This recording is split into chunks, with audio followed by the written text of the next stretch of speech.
For our next problem, we're giving a list of relations, and we're asked to list any relation that is not a function. So let's start with A. In A, we have a set of 3 ordered pairs. Now, how do we determine whether or not these ordered pairs represent a function? Well, here's the key.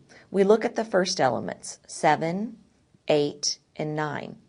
If no first element is repeated, then it automatically is a function because we cannot have any first element paired with a second element and then have that same first element paired with a different second element.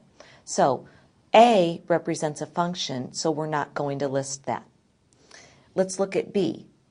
B has a first element of 5 paired with a second element of 7. And then notice we have a first element of 5 again, but it's paired with a different second element of 8. So because this 5 is paired with 7, and then 5 is again paired with something different, 8, it makes it not a function. So B is not a function. Now let's look at C. In this case, we're not given a list of ordered pairs, so we have to figure out a different way to determine whether or not it's a function. And what we'll do is a vertical line test. Here's what the vertical line test says. It says if you can take a vertical line at any point on the graph and it touches the graph in more than one place, then this does not represent a function. In other words, y is not a function of x. Well, let's try it and see. I can draw a vertical line right here, and notice it touches the graph certainly in more than one place. So it fails the vertical line test. Therefore, we can also say C is also not a function.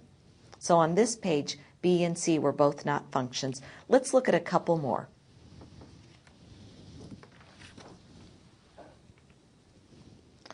In D, we actually have an equation. So the easiest way to determine whether or not this represents a function is to solve it for y.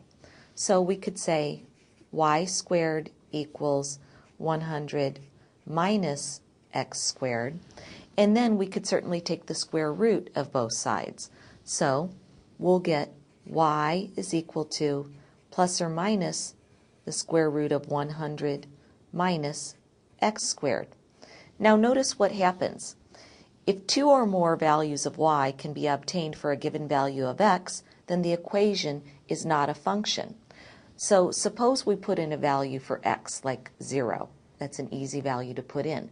We would have plus or minus the square root of 100. That means y would give us 2 different values for one value of x, and therefore it would not be a function. So we'll also list D among those that are not functions. Finally, in our last one, E, we have a graph again. Remember the vertical line test. If we can draw a vertical line anywhere along the graph and have that vertical line touch the graph in more than one place, then it's not a function. In this case, it doesn't seem possible. I try passing my vertical line across the graph, and in no place does it touch the graph more than once. So E is a function, and I won't list it as not being a function.